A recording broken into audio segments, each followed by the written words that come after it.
السلام عليكم ورحمة الله تعالى وبركاته. مرحبا بكم في قناتي، واليوم رجعت معكم فيديو جديد وصفة جديدة. ان شاء الله بغيت نشارك معكم واحد الكيك اللي كيجي راقي، كيجي هشيش وبطبقة مقرمشة. ان شاء الله غادي تجربوا وغادي تعرفوا بعد علاش كنهضر. المهم ندوزو للمقادير وطريقة التحضير. هنايا عندي واحد 3 ديال البيضات اللي غيكونوا متوسطين هكا، اللي يكونوا بدرجة حرارة المطبخ. عندي هنايا واحد كاس ديال سنيده، عندي هنايا واحد كاس لارب ديال الزيت، عندي واحد ياغورت دانون ناتور بدون سكر، عندي هنايا واحد 2 كيسان ديال الفاني، عندي هنا 2 خمارات وزن 16 غرام، 2 فيهم 16 غرام، وعندي هنايا واحد كاس ونص ديال الطحين ديال بالكاس ديال العنبه، كاس ونص ديال الطحين، وغادي تكون عندي واحد القبصه ديال الملح. ندوزو ان شاء الله للطريقه. هنايا غتاخدوا شي بول فين غادي تخلطوا. نبداو ان شاء الله. هنايا غادي ندير 3 بيضات اللي عندي. بسم الله. يكونوا متوسطين حسن، ويكونوا بدرجة حرارة المطبخ. كنديرهم في بول وغادي نبدا نخلطهم. اللي بغى يخلط بالطراب الكهربائي يخلط، واللي بغى يخلط غير بالطراب اليدوي اللي موجود. هنايا غادي نزيد عليه كاس ديال السكر والسكر تقدروا تزيدوا ديروا قل حيت كاين اللي كيبغيش الحلاوه. غادي نزيد عليه 2 ساشيات ديال الفاني بهذا الشكل، وغادي ندير واحد القبصه ديال الملح. غادي كنخدم هادشي مزيان، كنبقى نخدم حتى كيتغير اللون ديال البيض، كيولي الخليط ابيض.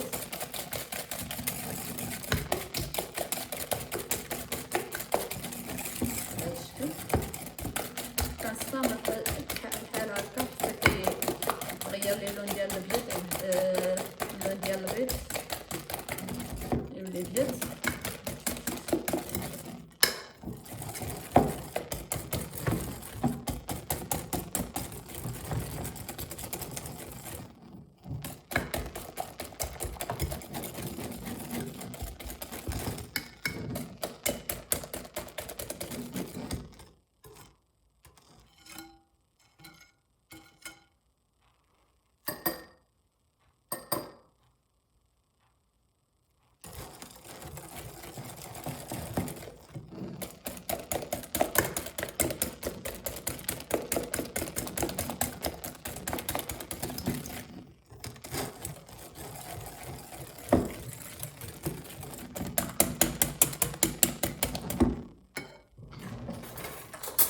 هنايا كنزيد عليه دانون ناتور طبيعي بدون سكر، واللي ما متوفرش عنده غير دانون عادي، من الاحسن يدير ديال اللي بالنكهه ديال الفاني، ولكن حسن الا لقيت الا كان متوفر دانون طبيعي. كنستمر عاوتاني على هذا الشكل، كنخلط مزيان، كندمج ليه الياغورت مع الخليط ديالي.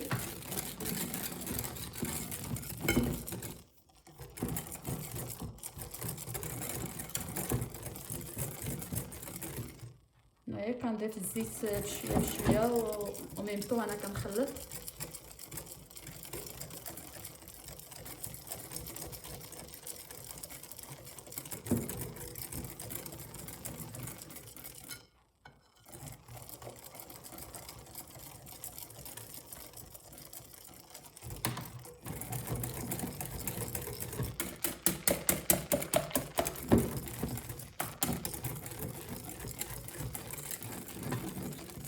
صافي كيولي لي بهذا الشكل. دابا غادي نزيد الطحين اللي ديجا غربلتو، غادي ندير معاه 2 ساشيات ديال خميره الحلويات من وزن 16 غرام. والطحين على حساب البيض اللي عندكم. الا درتو شي واحد كبير، المهم كياخذ ما بين 180 غرام حتى ل 200 غرام، حيت الكيك كيجي خفيف. هنايا غادي نبقى نخلط دابا الطحين ديالي مع خميره الحلويات. هنايا غادي نبقى نضيف بشويه بشويه وانا كنخلط.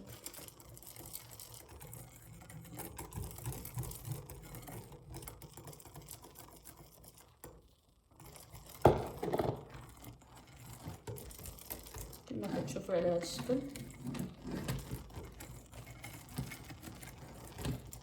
نتمنى تجربوها ان شاء الله، ما غاديش تندموا عليها. وكيطلع وكيجي بطبقه مقرمشه من الفوق.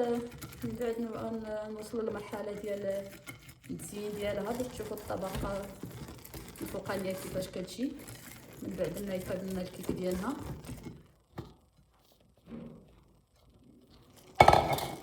صافي كملت داك كاسونس بقياس كاس العنبه اللي درت ديال الطحين. غادي نخلط مزيان باش تندمج ليا العناصر، يندمج لي الطحين مع الخليط. وانتم معايا.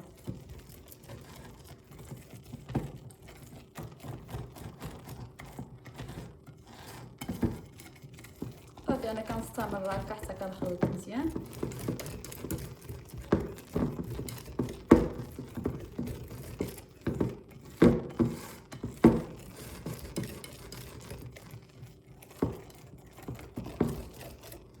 يجي على هذا الشكل.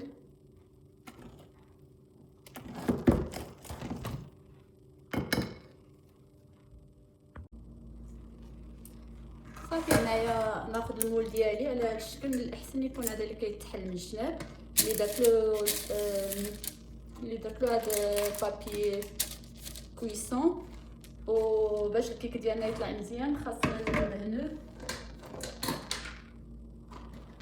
باش يطلع الكيك ديالنا مزيان خاصنا ندهنوا له هذا الجناب بشويه ديال الزبده، حيت الكيك الا كان غادي يطلع والمول ما ندهونش غادي يبقى لاصق وما غاديش يطلع مزيان.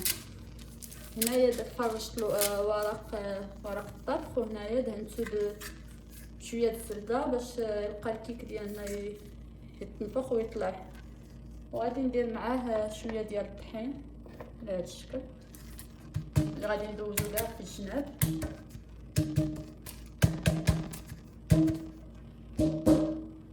صافي بهذه الطريقه انا كنخوي الكيك ديالي، كنخوي الخليطه ديالي. والفران كنكونوا شاعلين عليه من الفوق ومن التحت على 180 درجه. وحيت ندخلوا الكيك ديالنا غادي نطفيو عليه، نطفيوه من الفوق نخليوه شاعل غير من الفوق، نخليوه شاعل غير من التحت، ونخليوه واحد حتى نشوفوا الكيك ديالنا بدا كيتحمر بالجناب. ومن بعد نشعلوا عليه نقصوا الحراره ل 150 درجه ونخليوه واحد شويه غير من الفوق على ما يتحمر شي شويه من الفوق. وصافي ونرجعوا باش نديروا الطبقه الفوقانيه.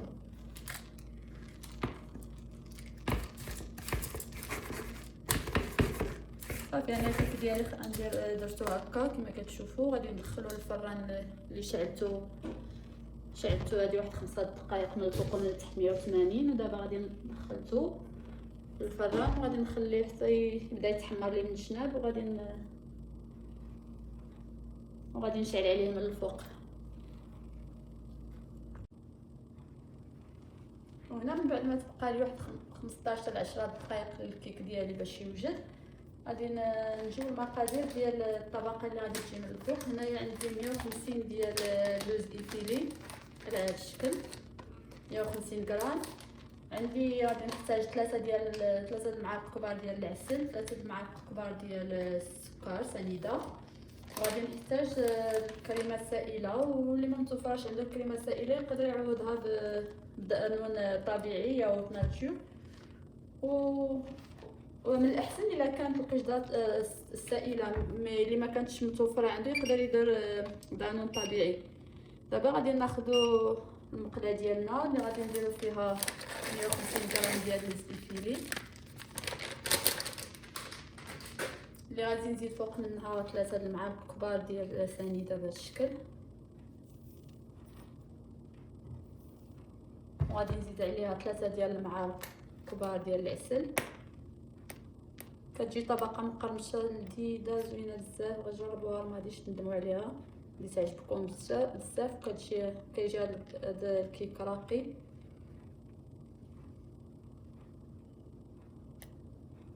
كنكمل 3 المعالق ديالي ديال العسل، من بعد كندير 3 المعالق ديال كريمه سائله، كريمه ديال الطبخ، 1 2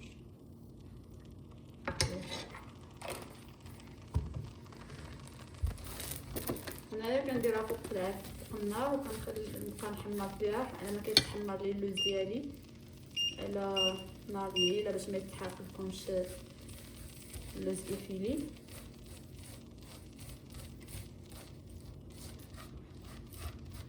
كنستمر بهذه الطريقه على ما كيتحمر لي مزيان. ما تخليوش حتى يتحرق، غير يتحمر شي شويه وصافي، حيت من بعد غادي يكمل. غادي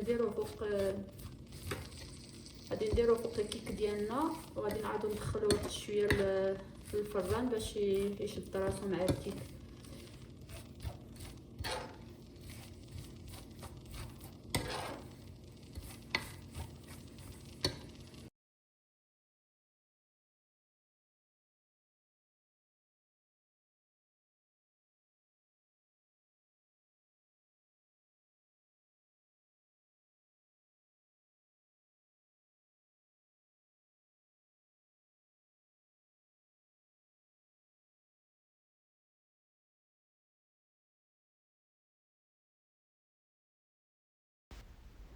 صافي هنا انا غادي نستمر في التحريك ديال اللوز افيلي ديالي حتى يتحمر لي مزيان.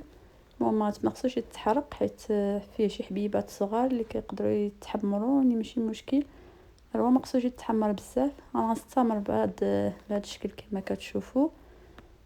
وهنايا حاولت نزرب الفيديو باش ما يجيش طويل بزاف. المهم غادي نحاول نبدا نحرك فيه، ما نغفلش عليه حيت كما كتعرفوا العسل والسكر دغيا كيتحمر. وغادي نستمر في التحريك حتى نوصل اللون اللي بغيت، اللي هو ما يكون محمر ماشي محروق، حيت مازال غادي يدخل الفران باش غادي يكمل شويه التحمار ديالو.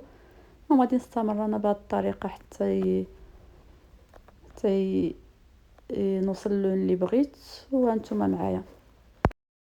انا غير على هذا الشكل محمر هكا، ماشي محمر بزاف ماشي محروق. دابا دابا خرجت الكيك ديالي من الفران اللي جا على هذا الشكل كما كتشوفوا. ما جاش محمر، كنخليوه غير هكا، ما يجيش محروق ولا محمر بزاف من الفوق. دابا غناخذ هاد الطبق وغادي نديرها فوق الكيك ديالي وغادي نوزعها عليه باش يجي متساوي.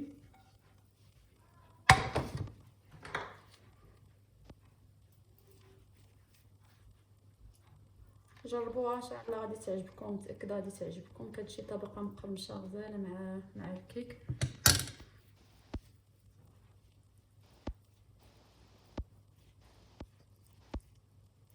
صافي انا كنحاول نوزعها بالتساوي على الكيك باش تجي طبقه مقيطه من الفوق. غادي ندخلها واحد ميم با 5 دقائق، ما كاملهاش، غير واحد 2 3 دقائق الفران مشعل من الفوق وصافي، ونحيدها وانتم معايا.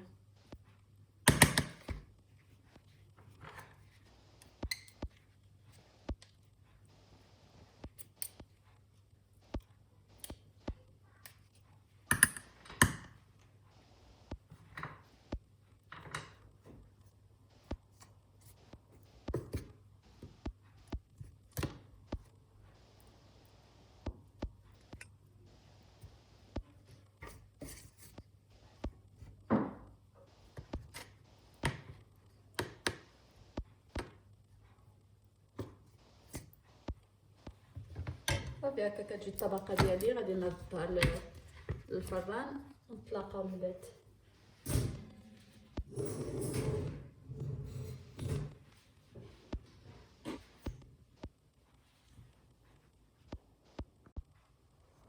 صافي هنا الكيك ديالي منين خرجته درت له لي زبيفيلي اللي حمرت فوق البوطه بهذا الشكل، ودخلته للفران واحد 2 دقائق 3 دقائق على ما تحمر لي من الفوق مزيان. كيولي على هذا الشكل، كيجي هشيش من الداخل وكيجي مقرمش من الفوق. هانتوما كيجي على هذا الشكل، كيجي راقي. غادي نقطع معكم واحد المورصو. هنايا صراحه الطبقه الفوقانيه كتجي مقرمشه والكيك من الداخل هشيش. نتمنى تجربوها ان شاء الله غادي تعجبكم، متاكده تعجبكم.